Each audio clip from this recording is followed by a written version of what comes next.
Greetings. We're going to talk tonight about pluralism. But before we do, I want to give a couple definitions, and I want to kind of backtrack a little bit from pluralism and give a little opening comment about a concept called dualism. And I think this ties in. So let's see. Dualism. This is from an article by Matt Slick, from the founder of the Christian Apologetics and Research Ministry. In his short article here, he talks about dualism being opposing forces, kind of like yin and yang, and or good versus evil. And he goes on in his little article here and refutes that argument in regards to Christianity, and that the good of God far outweighs the evil of Satan, and so it intrinsically dispels the argument that there is this good versus evil tension argument that one balances out the other. No, good prevails, and we read over in Romans that where sin abounds, grace much more abounds, and so right there we see that the good of God far outweighs, and it's not a battle. It's just a matter of fact that good is outweighing the evil that's come into the world as a result of the fall of Adam and the woman. The next concept I want to introduce is, before we get into pluralism, is another argument that pluralists will use in an effort to establish their argument for pluralism, and it's this idea of let me read it.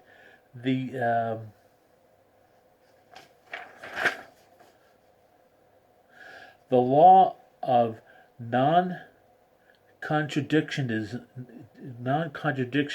does not refute religious pluralism, and that's an outgrowth, I believe, of this idea of dualism, that if you have this, you must have an equal and opposite position. And obviously, this idea of non-contradiction is a concept that's been developed since the fall of Adam and Eve. Therefore, it's already a mixed thought, and really doesn't hold any argument in proving or establishing the validity of pluralism. And this is from a debates website, Religious Pluralism versus Christian Exclusivism, and it gives an outline of the debate and all kinds of references, and just for the noteworthy, the exclusive side of the argument of the debate won the debate. So we can attest that there's no contradiction in the word. There's the theory or the concept of non-contradiction does prevail throughout the Bible, and therefore establishes the groundwork for arguments against pluralism. Now, in yet another article, which is probably going to be my main article I'm going to use, is by a Dr. Strange.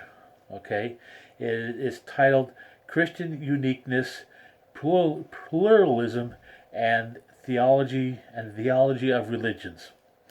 And it's not a long article, but I'm just going to highlight some of the definitions here. Exclusivism maintains that the central claims of Christianity are true, and that where the claims of Christianity conflict with those of other religions, the latter are to be rejected as false. Christian exclusivists also characteristically hold that Jesus Christ is the unique incarnation of God, the only Lord and Savior. Salvation is not to be found in the structures of other religious traditions. Historically, this position has been the Orthodox evangelical position. Then the next branch of this whole argument is called inclusivism, and I'll read, holds that although God has revealed himself definitively in Jesus Christ, and that Jesus is somehow central to God's provision of salvation for humankind, they are willing to allow that God's salvation is available through non-Christian religions. This is the position most closely associated with the Second Vatican Council. There are some evangelicals who argue for a modified or diluted version of inclusivism. And then we have pluralism, which is probably the crux of this whole presentation.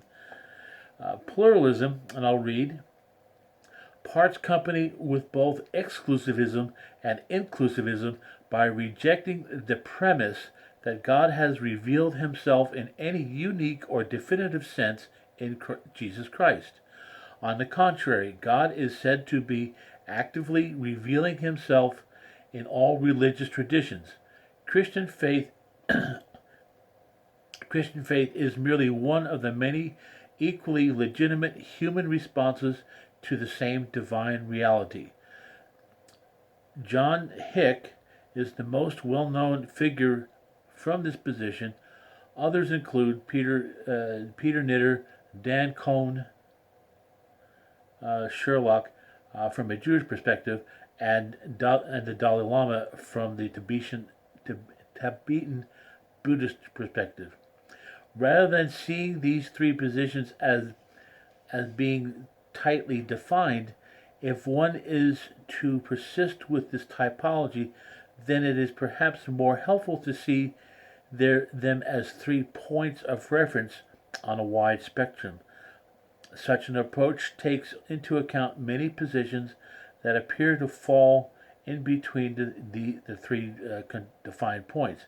However, it may be more helpful to reject this typology altogether because on a closer inspection of both inclusivism and pluralism, the author, Dan Strange, I believe they both turn out to be as exclusive as exclusivism, but with different criteria, that of liberal Western modernity. The rest of it goes into other aspects of it. I'm just going to highlight these, and then we'll look at some biblical references. Issues and questions facing the evangelical student. He points out revelation, and I'll read a highlight here. While we might maintain the uniqueness, finality, and the particularity of Jesus Christ, has God revealed himself in other ways? What is the difference between general and special revelation? Has God revealed himself in creation? Why? How does this bear on how we view other religions? Salvation? Is it possible to believe in the uniqueness of Christ and still maintain that those who never hear the gospel can be saved? What is the relationship between revelation and salvation? What implications are there for evangelism and mission?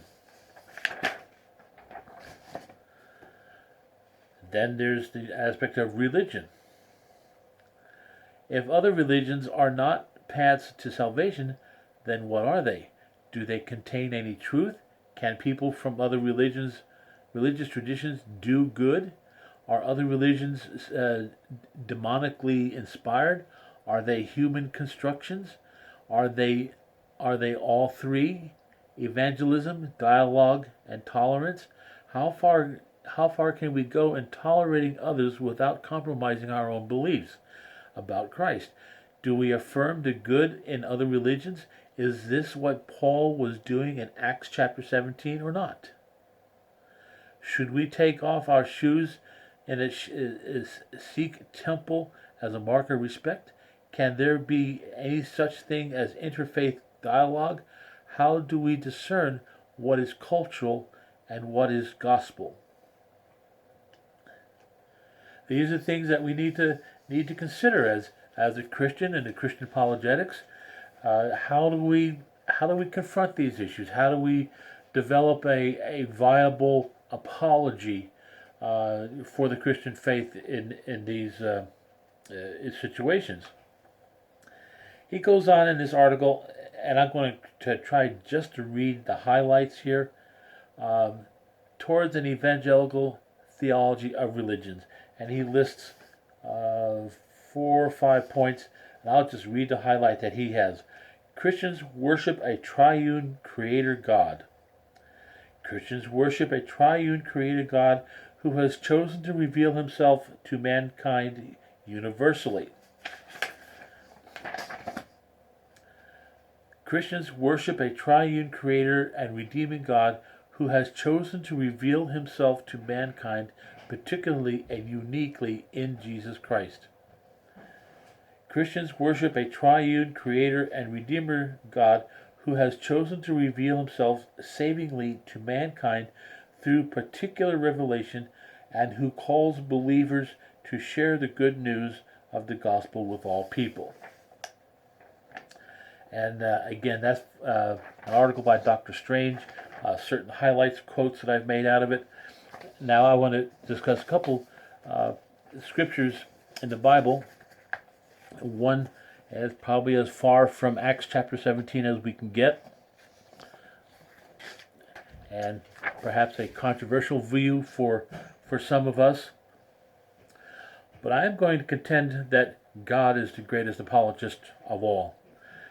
And I'm going to hold the position that Genesis chapter 1, verse 1, is the entire counsel of God in one verse. He takes the remainder of 66 books to explain or to apologize for that statement. In the beginning, God created the heaven and the earth. And the remaining verses of that chapter and all the chapters of Genesis all the way through the last book, the last verse of Revelation, he is explaining, in the beginning, God created the heaven and the earth. I like to say, if any of you are mathematically inclined, that Genesis chapter 1, verse 1 is the condensed version of the Bible. The remaining 66 books are the expanded notation of Genesis chapter 1, verse 1. So, and then there are several verses, several passages, and the most famous one that we can go to is Acts chapter 17, where Paul is talking to the Athenians, and he's negotiating, well, not negotiating, but he's reconciling from the Greek perspective to the Christian perspective all the manner of things that I've just mentioned earlier in the other articles. In fact, I will go back to one that I thought was rather poignant. Hold on one second.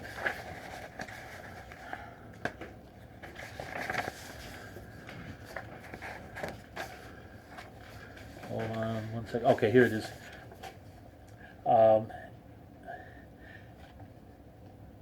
In Romans chapter 1, verses 18 through 32, this is also Paul's doing, and this is by an author, Demarest. He notes that Paul states some important truths here. 1. All people everywhere know God as creator. That's verse 19, 20, and 21. The reality of God is apprehended a priori, and that is the idea let me say that again. A priori is the idea of knowledge without the experience. It's true because I know it's true, and also God is the reality of posteriori, which is kind of the opposite. That I know God is true because I've experienced Him. And sinful hearts suppress both the a priori and the posteriori knowledge of God. That's verse 18. Not only do people reject the living Creator, but they substitute Him for created things. Verse 23. And number 5, humanity's rejection of God establishes their guilt before God. But again, referring back to chapter 17 of Acts, Paul finally brings his argument down to there is one God. And by the way, you have that unknown God, just in case there's a God that you forgot to identify. Well, let's call that God the God of creation. Let's call that God the God Almighty. Let's call that the God who saves. Not calling that thing that thing God, but elevating their thought, bringing them from where they were to a higher level of thought that God is indeed the God that we all need to worship and believe and trust and labor to enter into His rest. Thank you.